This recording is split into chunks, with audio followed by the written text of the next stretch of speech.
Suatu hari di Universitas X mewajibkan mengambil program magang pada semester 7. Program magang tersebut dilakukan selama 3 bulan. Iksan, Gilang, dan Ilham merupakan mahasiswa semester 7 yang akan mengambil program magang.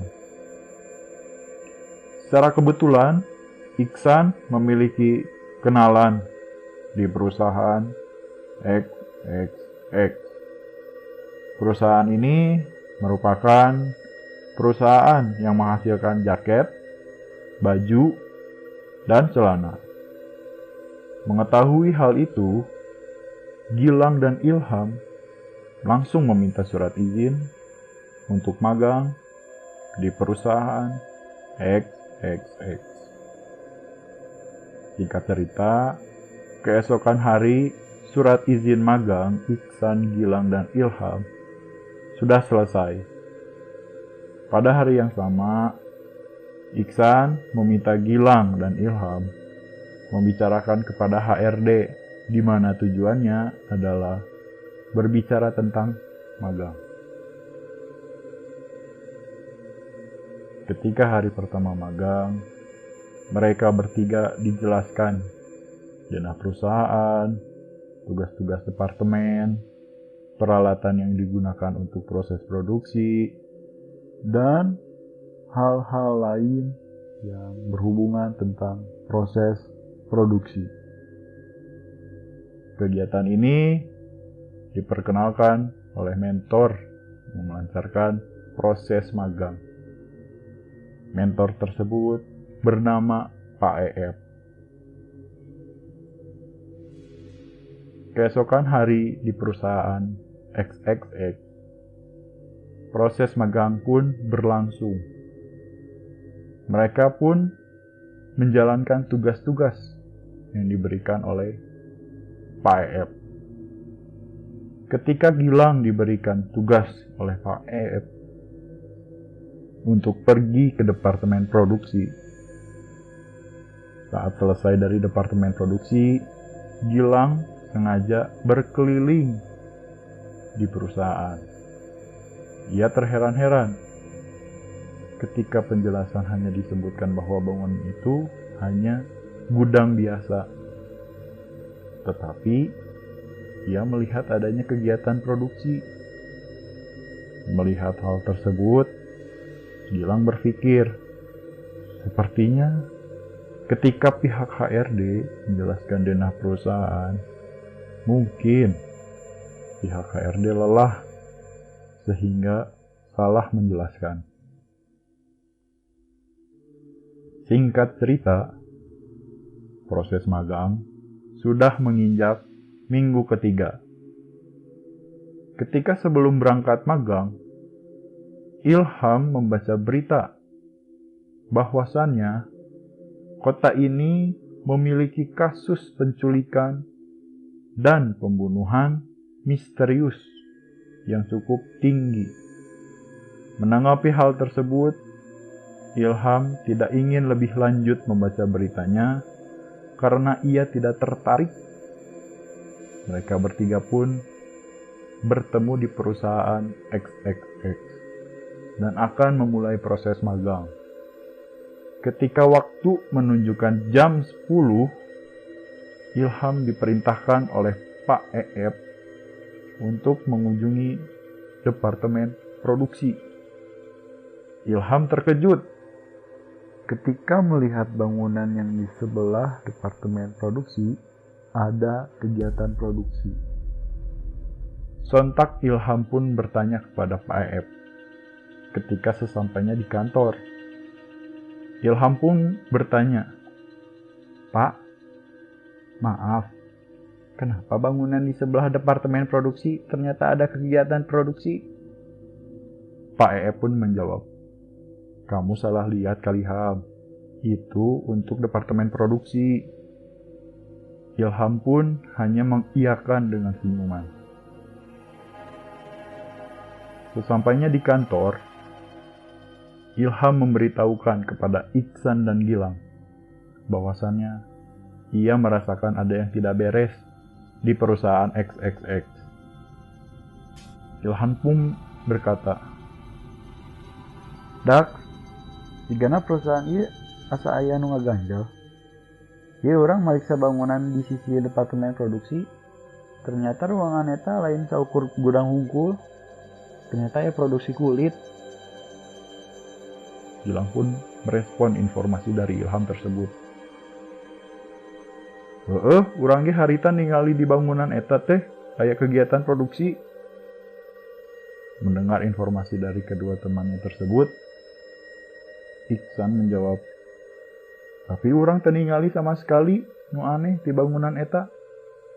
Jigana mah perusahaan ieu aya proyekan anyar meureun." Ilham dan Gilang pun mencoba berpikir positif seperti apa yang dikatakan Iksan. Proses magang pun sudah memasuki bulan kedua.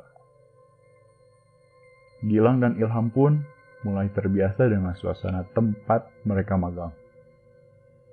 Pada hari pertama bulan kedua, mereka pulang. Ilham sempat ingin buang air kecil terlebih dahulu. Tapi saat sudah buang air kecil, ia melihat sosok penampakan lelaki yang tidak memiliki kulit. Ia pun kaget dan segera bergegas ke parkiran motor dan langsung pulang. Saat di jalan pulang, Ilham ingin menyalip sebuah mobil. Dan ketika melihat spion, alangkah kagetnya Ilham melihat sesosok penampakan yang ia lihat di toilet muncul kembali dan mengikutinya kembali. Ilham pun langsung memacu motornya dengan cepat supaya sampai di rumah. Sesampainya di rumah, Ilham pun menceritakan kepada Gilang dan Iksan melalui WhatsApp. Ilham pun ngechat kepada mereka, "Dak, dia orang ningali penampakan sia anjir." Dan ketika Ilham menceritakan hal tersebut, sontak chattingan mereka pun menjadi heboh. Keesokan harinya, kulit Ilham tiba-tiba menjadi memar. Ia pun tidak memberitahukan kepada Gilang dan Iksan. Selang seminggu memar, yang terjadi pada Ilham semakin parah. Tetapi ia tetap memaksakan untuk magang. Pada hari itu, insiden pun terjadi. Ilham tiba-tiba menjatuhkan piring yang berisikan makanan. Sontak, karyawan yang lain beserta temannya langsung menolong dia dan ia pun langsung dibawa ke rumah sakit di dekat perusahaan XXX. Pihak rumah sakit pun menyuruh Ilham untuk tidak magang terlebih dahulu selama seminggu. Singkat cerita, 3 hari setelah insiden Ilham, Gilang pun mengalami hal yang serupa seperti Ilham, yakni melihat sesosok penampakan pria misterius. Ia pun menjadi penasaran karena apa yang diobrolkan di WhatsApp persis terjadi pada Gilang. Ia pun mencoba berinteraksi dengan sesosok penampakan tersebut. Ketika ia berinteraksi dengan sesosok makhluk itu pun langsung menghilang. Jam pulang pun tiba. Ketika Gilang pulang dan sudah sampai di rumah, ia kaget karena ada tulisan di secari kertas di dalam tas ranselnya. Isinya pun yakni, "Tolong sudahi magangmu jika kamu tidak mau hal yang aneh terjadi." Gilang pun menjadi merinding dan berusaha melupakan kejadian yang dialaminya hari ini. Selang 4 hari berlalu, Ilham pun kembali melakukan proses magang. Gilang pun memberitahukan kepada Ilham dan Iksan Bahwasannya ia melihat sesosok penampakan pria misterius yang sama dengan Ilham.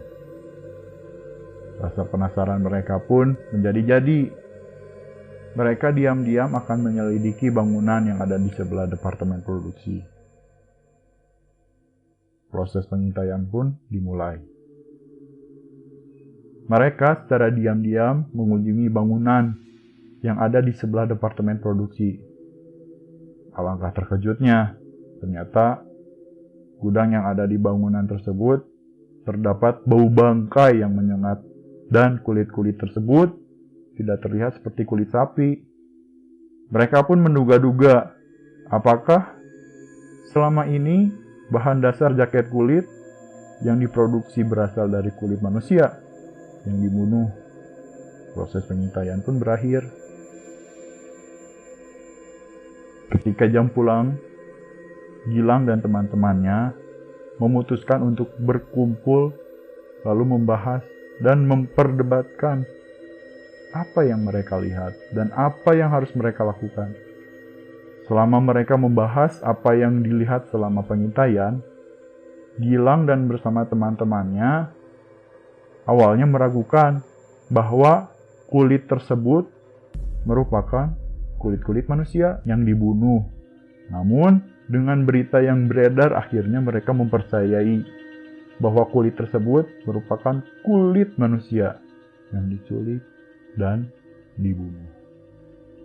Setelah perdebatan yang cukup panjang, akhirnya Iksan memberikan solusi agar berpura-pura tidak mengetahui hal tersebut dan mengintai kembali selama 1 minggu sebelum magang berakhir untuk mengumpulkan bukti, foto, dan video yang akan dilaporkan kepada pihak berwajib. Solusi tersebut disetujui oleh teman-temannya. Hari-hari pun berlalu. Gilang, Iksan, dan Ilham melakukan magang seperti biasanya, dan mereka berpura-pura tidak mengetahui apa yang terjadi pada ruangan tersebut.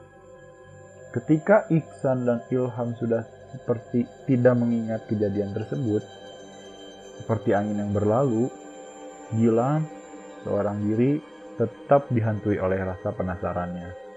Dan di dalam pikirannya, sebenarnya apa yang disembunyikan oleh perusahaan ini? Dan siapa sosok hantu yang waktu itu pernah saya temui?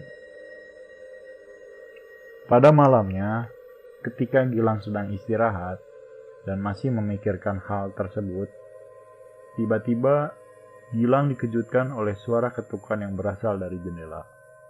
Pada saat itu, Gilang langsung menoleh ke arah jendela. Alangkah terkejutnya, Gilang melihat seseorang di jendela dengan keadaan badannya sebagian telah dikuliti dan bersimpah darah. Dengan keadaan panik dan takut, Gilang lari sekencang-kencangnya keluar dari kamarnya. Setelah dirasa cukup aman, Gilang pun kembali ke dalam kamar secara was-was.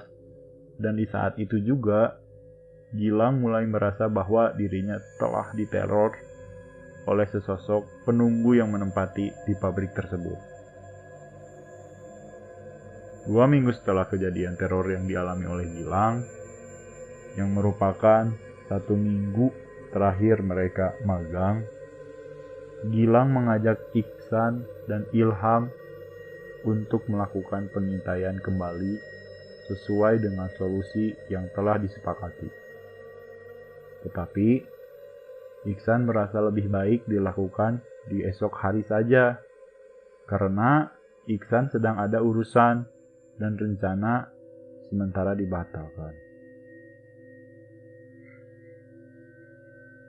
Keesokan harinya, mereka melakukan seperti biasanya. Namun, kali ini mereka telah mempersiapkan untuk pengintaian dan penggeledahan tempat tersebut. Pada sore hari, Gilang bersama teman-temannya mulai melakukan pengintaian. Ketika mereka menyelinap ke dalam, alangkah bingungnya mereka bahwa gudang yang waktu itu mereka lihat isinya kulit-kulit manusia. Namun, kali ini sudah keadaan kosong tanpa jejak. Dikarenakan tidak menemukan apa-apa, akhirnya Iksan berinisiatif menyelinap ke sekitar gedung untuk mencari bukti lainnya. Lalu Iksan kembali lagi dan memberitahukan kepada Gilang dan Ilham bahwa gudang kulit manusia itu telah dipindahkan. Dan kali ini Iksan menemukan adanya mayat dengan keadaan sudah dikuliti, sembari menunjukkan foto jenazah tersebut. Dikarenakan bukti tersebut sudah jelas, akhirnya mereka memberanikan diri menyelinap ke tempat yang diceritakan oleh Iksan. Dan ternyata benar saja, di sana terdapat 2 mayat yang badannya seperti baru dikuliti, dan kulit tersebut digantung di dekat mayat tersebut. Ilham yang melihat kejadian tersebut secara langsung dibuat mual dan tidak kuat untuk melihatnya. Tak lama mereka melaporkan kejadian tersebut kepada pihak berwajib. Petugas pihak yang berwajib bernama Pak Rudi. Mereka menjelaskan semua kejadian dengan rinci beserta bukti-bukti yang mereka temukan. Dan segera Pak Rudi dan timnya pun bergegas ke tempat kejadian perkara.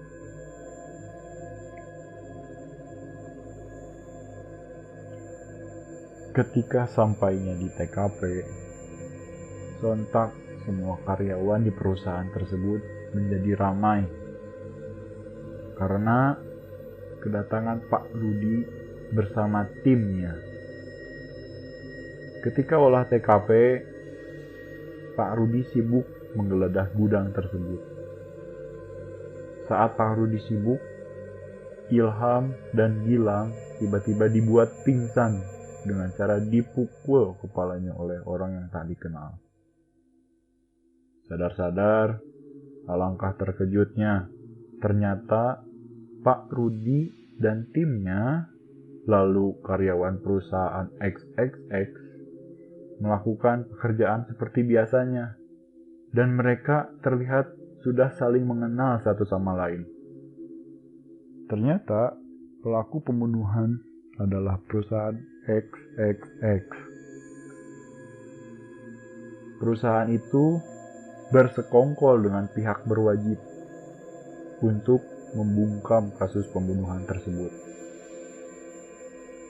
Dan ternyata Iksan pun bersekongkol dengan perusahaan XXX dalam pembunuhan. Suasana pun mencekam, dan tak lama dari itu, salah satu karyawan sudah menunjukkan pisau bedah dan siap memutuskan urat leher Ilham. Ilham pun dibunuh oleh seorang perusahaan XXX. Gilang pun menjerit-jerit dan menangis. Sedangkan para karyawan dan Iksan pun hanya tertawa melihat kelakuan cengeng Gilang akibat temannya dibunuh. Proses dikuliti pun terjadi. Pengulitan tersebut terjadi di depan Gilang. Dikarenakan rasa takut yang sudah menjadi-jadi dan syok berat, Gilang pun pingsan di tempat. Ketika terbangun, Gilang sudah berada di ruangan yang berbeda. Di sana ada Iksan dan Pak Rudi. Kedua orang tersebut seperti sengaja menunggu Gilang bangun. Ketika Gilang bangun, Gilang disiram satu ember darah dari para korban yang dikuliti.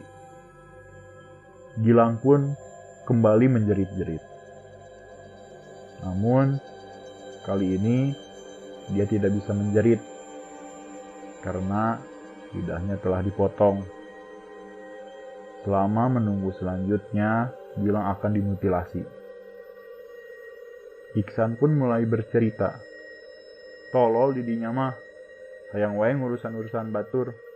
Ieu lang, hampura sebenarnya selama ini. Kurang geus dibayar, jeung neangan nu kulit cocok jadi jaket.